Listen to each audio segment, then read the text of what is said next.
ఏది మళ్ళీ ఇదంతా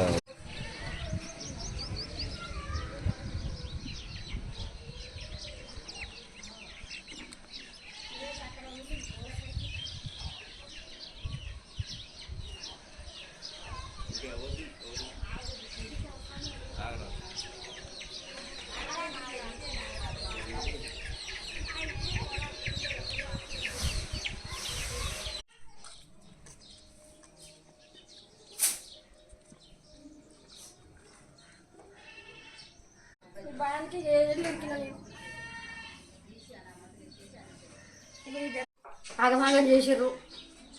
కూలరు పిరిచి టీవీ అన్నీ పలగొట్టారు. చూస్తున్నాను బయటకు వెళ్తున్నా కానీ వీడికి వచ్చారు దళాదా మా ఇంటి జ్వరపడరు. అమ్మ ఏంద్రాల మా ఇంటి జ్వరపడతారు ఏంద్రాల అని నేను బాత్రూంలో ఉన్నా. మూత్రం వస్తుంటే వాళ్ళు బాత్రూంలో కనిపోయినా నేను.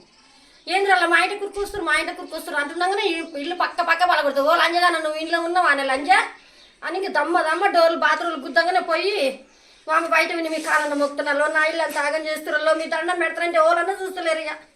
ఇక మొత్తం ఇంటి జ్వరపడి వచ్చిర్రు. అసలు ఏం జరిగింది చెప్పండి. ఇక ఇంట్లో జ్వరపడికి అన్ని పక్క పలగొట్టిరు. దేనికి చేసిరు అసలు దేనికట?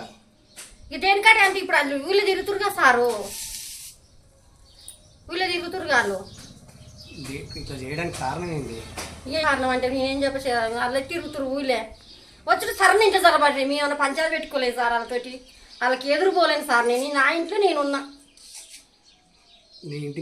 వాళ్ళ పంచాది పోలే జోలి పోము వాళ్ళ శుద్ధి పోము మేము ఏమన్నా పట్టించుకోము సార్. మేము మాకు అవసరమే లేదు, మేమేం పట్టించుకోలే. ఇంట్లోనే ఉన్నా నేనైతే. ఒక బియ్యం నానబోసుకున్నా సూర్యు సారు బయటను కట్టేసుకున్నా బియ్యం నానబోసుకున్నా చూస్తున్నాను. బయటకు వెళ్తాక వాళ్ళు అక్కడ ఉంది సారు. వాళ్ళు వస్తే అక్కడ నేను బాత్రూంలో పోయేస్తానని పోయినా. ఇంట్లోగా పడరు ఇక పట్ట పలగొడుతురు. ఇక అమ్మ మీ దండం పెడతారో మీ కాలన్న మొక్కుతారో అంటే గిల్లు సందు లేదు బదాట్లో ముత్యాలమ్మ కాంచి ఇడుకున్నారు జనం 100 మందిలా. మా అమ్మ నన్ను సాధించుతారో నేను బాత్రూంలో ఉన్నా నేను కాలు మొక్కుతారో అని అనగానే ఆ రాడ్ తీసుకొని బాత్రూంలు గుర్తగానే ఇక బయటపడ్డా. నేను బయట కురికినా. ఇక నేను ఇంట్లో వంట పెట్టారు. మా బొట్ట బాబుని మా బుజ్జిని వంట పెడితే కింద పడేసి బదట్లు తీసుకుపోయి పడేసిర్రు. వాళ్ళే వచ్చి ఎత్తుకొని తీసుకుపోయి హాస్పిటల్కి ఎత్తుకుపోయి ఆడ ఆర్ఎంపీ డాక్టర్ గారు తీసుకుపోయి పండబెట్టి గ్లూకోజులు పెట్టించారు వాళ్ళే. మా వాళ్ళు చిన్న బాబు డెలివరీ అయింది. బుజ్జి 2 నెలలు అవుతుంది. అక్కడనే వండి ఆ మంచాలు అట్నే కూలర్ పెట్టి అడవండి వేసినాం.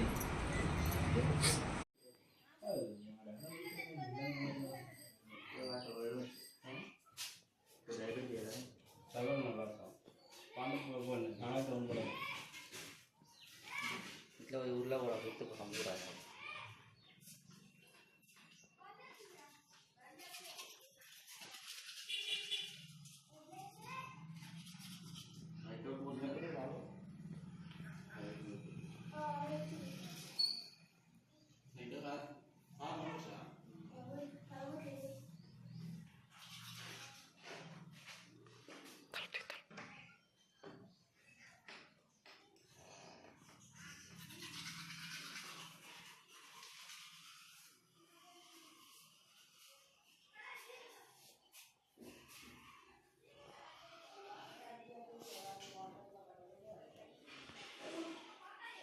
సురేష్ వాళ్ళు ఇండ్ల మీద పడ్డందుకు వీళ్ళు తాళాలు వేసిపోయినందుకు మరపిల్లి సత్తి వీళ్ళందరూ ఒంటె దెంకన తెచ్చినప్పుడు మేము ఒక్క ఇంటి మీద కూడా మేము ఏమన్నా కాలకుండా మామూలుగా పోయినాము పచ్చికేసుకున్నాం వచ్చినాము. ఈడ ఆడు శాపం దొరకలేదు. 100 పుస్తలు దింపినోని గురించి మా ఇండ్ల మీద పడి దౌర్జన్యం చేసి ఆడలను కొట్టుడు మొగోళ్ళను కొట్టుడు బండ్లు బలకు కొట్టుడు ఇవన్నీ చేసి ఒంటె దెంకనకు మీరు ఫోటోలు పెడుతున్నారు ఎందుకు అది పెడుతున్నారు ఇది పెడుతున్నారు అనే ఆలోచనతో వీళ్ళ నాగమాగం ఈ వక్కీళ్ళు కాదు 12 ఇండ్లు 12 టీవీలు బలగొట్టిర్రు. ఈ ఎంకన్న గురించే ఇదంతా చేసుడు ఇదంతా మొత్తం జరిగేదే ఎంకన్న గురించి. వీళ్ళంతా ఆగమైపోయి ఊళ్ళంగా వెళ్ళిపోవాలి. ఎల్లయ్య పోయింది అట్టే ఎల్లయ్యతో నీళ్ళు కూడా పోవాలి ఆలోచనతో వీళ్ళు మన ఎంకన్న మిద్దె ఆడు జీవనగాడు వీళ్ళంతా మొత్తం ఆగమాగం చేసి ఇండ్లు తెల్లందాక టీవీలు ఫ్రిడ్జులు మొత్తం బలగొచ్చి ఆడవాళ్ళని గెదుడు మొగోళ్ళని గెదుడు ఎంకన్న గురించే ఇవన్నీ చేస్తున్నారు. ఎంకన్న గురించే ఇవన్నీ చేస్తున్నారు. మీరు కూడా కొద్దిగా ఆలోచించి ఏం చేస్తారో ఏం న్యాయం చేస్తారో మీకు ఏమంటారు. పోలీసు వాళ్ళు నైట్ అంతా అయిపోయినాక వచ్చారు చూసుకురు చేసుకురు రాసుకురు పేరు రాసుకురు ఆడికి వచ్చారు. నన్ను కూడా లేపారు మన ఇంటికి వచ్చి గాలిలు చూపి గిలిలు చూపి చూపించిన రాసుకురు పోయిర్రు. కానీ ఇదంతా ఎంకన్న గురించి మనసులో పెట్టుకుని నా కొడుకుని ఓటు వేయబోతే ఓటుకు పైసలు ఇవ్వబోతే ఒటిజానే ఓట్లు వస్తే ఓటుకు పైసలు ఇవ్వబోతే నా కొడుకుని నిలువున చంపిరాడా. ఈడు ఎక్కడో చంపి సముద్రం వేసిన లంజ ఒడుకుల గురించి లంజ ఒడుకులు ఇట్లా పడదల చేసి ఊళ్ళో ఎంకన్న మనసులో అన్నోళ్ళు ఒక్కరు ఊళ్ళో అవపడొద్దన్న ఆలోచనతోటి ఇదంతా ఈ నిర్ణయం తీసుకుర్రు.